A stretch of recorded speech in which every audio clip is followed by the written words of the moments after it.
Hello everyone, it's me, Retrovin, and today we're going to be doing another review.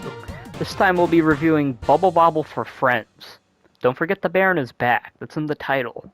But for today, this is going to be probably a quickie, just so I can get a little quick review out. If you guys enjoy it, just let me know what other games you want me to do that I might have on my PS5. With that out of the way, though, let's begin the review. Well, obviously, story-wise, there's not going to be much I'm going to be talking about.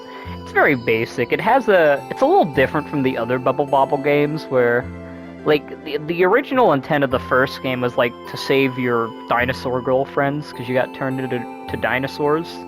This one's more, I guess, more kiddie, if that's even possible. Not that that's a bad thing, because it is a kid's game. Basically, it like starts off with like a toys come to life kind of thing where, you know, they're just little toys and then bubbles pop on them and they become alive, basically. And that's basically about it for the plot. And, you know, now you're set on your journey to stop this big evil mage man. And also, I guess the main villain from the first game makes a return too.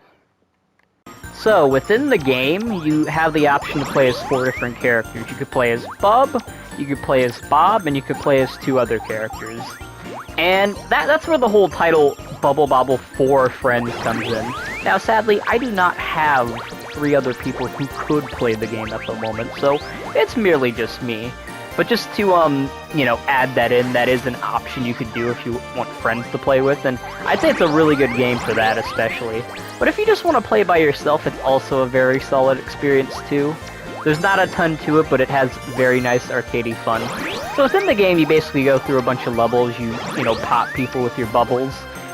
Basic bubble kind of stuff. Within the game, you can also find different stuff like fruits after you pop enemies. That's usually how the stages end. And there's like 4 or 5 different stages, and each of them are just like, I guess not stages, but like 4 or 5 worlds, and each of them have about, I'd say like 15 to 20 stages, so it's not a super big game, but it's a solid experience through and through. It's a very arcadey kind of thing, I guess you could say. You also have the option to play the original Bobble, which is really... As you beat enemies, or beat levels, you have the option to get new different abilities. Basically based on like the worlds I mentioned before. So from the first world you get the long shot after beating it, you get the thunder bubble after beating the second world, you get the bomb bubble after beating the third world, the stop wind after beating the fourth world, and then the dash after the fifth world. The nice thing too is it's kind of got a Ratchet and Clank level up kind of thing where you can actually level up your abilities through experience as you're playing them, which is really nice. I like that. The levels are all varied, the gameplay's solid, and that's what I really like about it. I like the whole, I guess, toy box kind of element about it. Like, I remember I was a bit hesitant about it at first, but it has a nice style to it, I'd say. You know, of course, it's not my favorite thing, but it works for what it is. The most interesting thing is, after you beat the game, you actually get a difficult mode you can do, where basically it's really interesting what happens to the map. Once you change the difficulty, the whole world basically goes on fire. The Bobble game, like the original one, becomes very difficult. Like right here, as you can see. And it becomes more of a challenge to do as you're trying it. Like right here, for example, you actually get, to fight the big man himself, which is the main plot of the game here. That's where the bear in his back part comes in. But not only can you do that, you can also do all the main levels you played before, where it's, you know, the bookshelf forest and all of those, but in a more difficult light, which basically means like the enemies are faster and more difficult to handle, I guess you could say. I guess that's about it for the game. It was a very quick review. I just wanted to summarize everything you can do in it and, you know, just talk about how solid of a game it is. Thank you guys for watching this review. If there's any other games you want to recommend, as I said before, feel free to do so, because I'd love to hear them. Actually, wait, no, one more thing before we end off. You guys gotta hear the music. It's just one track, but I think it's a nice thing to hear before I end off the video.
that'll now officially be it for my review, everybody.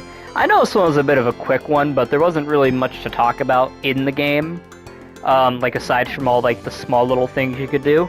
It's a very bite-sized game, and there's not a ton to it. Like, it's not even that much money on the store, but if you want to have some, you know, just little fun, you want to play a little bit of a nice rinky-dink dinosaur game, I'd definitely try it out. It's very fun, and that's really what matters, even if there's not a ton to it. It's a fairly cheap game, it's worth getting on the store. I don't know if it's on Xbox or not, but if it's there, definitely give it a look-see.